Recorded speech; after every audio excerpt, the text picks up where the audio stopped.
आज की कहानी है भगवान बचाएगा। एक समय की बात है, एक गांव में एक साधु रहता था। वह भगवान का भजन किया करता था। वह निरंतर पेड़ के नीचे तपस्या किया करता था। गांव वाले भी उसकी इज्जत करते थे। एक बार गांव में बहुत भयंकर बाढ़ आ गई। सब लोग अपनी जान बचाकर भाग रहे थे। जब लोगों ने देखा कि साधु अभी भी पेड़ के नीचे बैठकर भगवान के नाम का जप कर रहे हैं, तो उन्होंने यह जगह छोड़ने की सलाह दी।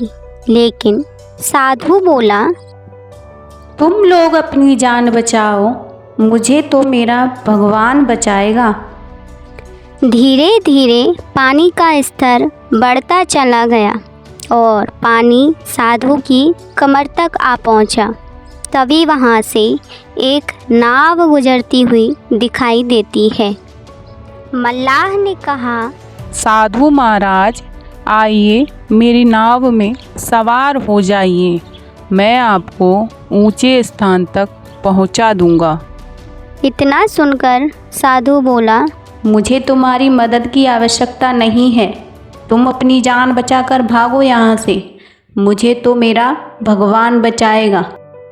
नाव वाला चुपचाप वहाँ से चला गया। कुछ देर बाद बाढ़ और प्रचंड हो गई। साधु पेड़ पर जाकर बैठ गया और वहाँ बैठकर भगवान को याद करने लगा। तभी गड़गड़ाहट की आवाज़ सुनाई दी। एक हेलीकॉप्टर साधु की जान बचाने के लिए आ चुका था। बचाव दल ने ऊपर से रस्सी लटकाई और साधु को उस रस्सी को जोर से पकड़ने के लिए आग्रह किया। पर फिर साधु बोला, मुझे इसकी आवश्यकता नहीं है। मुझे तो मेरा भगवान बचाएगा। उनकी जिद को देखकर बचाव दल भी हार मान गया और उन्हें वापस लिए बिना ही चला गया।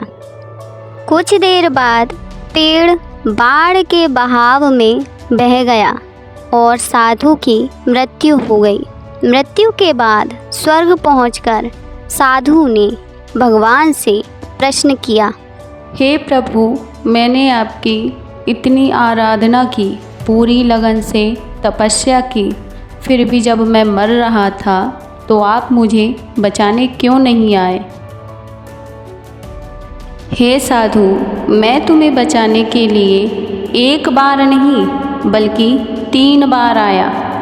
पहला ग्रामीणों के रूप में, दूसरा नाव वाले के रूप में, तीसरा बचाव दल के रूप में।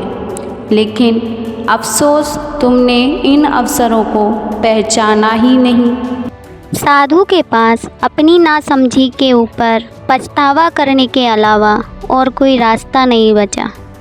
आज की कहानी से हमें शिक्षा मिलती है कि भगवान पर भरोसा रखो तो वो अपने भक्तों को किसी न किसी तरह से बचा ही लेते हैं।